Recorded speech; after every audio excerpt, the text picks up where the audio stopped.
Russia Ukraine যুদ্ধ থামানোর জন্য একটি শান্তি চুক্তি খসড়া প্রস্তুতের কাজ শুরু করতে চায় ওয়াশিংটন। সম্ভাব্য সেই খসড়া নিয়ে আলোচনার জন্য বৈঠকে বসতে যাচ্ছেন যুক্তরাষ্ট্র ও ইউক্রেনের সরকারি প্রতিনিধিরা।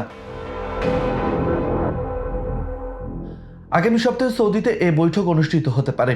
যুক্তরাষ্ট্রের প্রেসিডেন্ট ডোনাল্ড ট্রাম্পের জাতীয় নিরাপত্তা বিষয়ক উপদেষ্টা মাইক ওয়ালটস গতকাল শুক্রবার এক ব্রিফিংয়ে এই তথ্য জানিয়েছেন।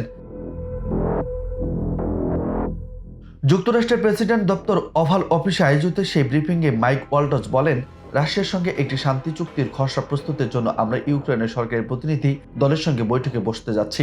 আগামী সপ্তাহে সৌদিতে হবে সেই বৈঠক। যুক্তরাষ্ট্রের সরকারের প্রতিনিধি হিসেবে পররাষ্ট্রমন্ত্রী মার্কো রুবিও এবং আমি সেখানে উপস্থিত থাকব।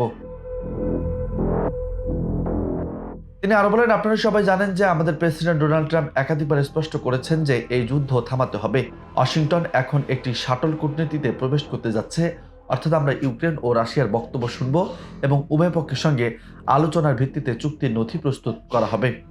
ওয়ালটস আরও জানান, রাশিয়া ইউক্রেন সম্ভাব্য শান্তি চুক্তি নিয়ে আলোচনা করছে যুক্তরাষ্ট্রের নেতৃত্বাধীন সামরিক জোট ন্যাটোর মহাসচিব মার্ক রুট আগামী সপ্তাহে যুক্তরাষ্ট্রে আসছেন। 2024 সালে নভেম্বরে প্রেসিডেন্ট নির্বাচনে জয় পাওয়ার পর ডোনাল্ড ট্রাম্পকে শুভেচ্ছা জানিয়েছিলেন রাশিয়ার প্রেসিডেন্ট ভ্লাদিমির পুতিন। তারপর গত 20 জানুয়ারি শপথ নেওয়ার 23 দিন পর 12 ফেব্রুয়ারি পুতিনকে টেলিফোন করে ট্রাম্প এবং প্রায় 1.5 ঘন্টা কথা হয় তাদের মধ্যে। তার 6 দিন পর 18 ফেব্রুয়ারি সৌদির রাজধানী রিয়াদে বৈঠক করেন ট্রাম্প এবং পুতিন। ইউক্রেন যুদ্ধ অবসান এবং যুক্তরাষ্ট্র রাশিয়ার দ্বিপাক্ষিক সম্পর্ক উন্নয়ন ছিল সেই বৈঠকের প্রধান আলোচ্য ইস্যু।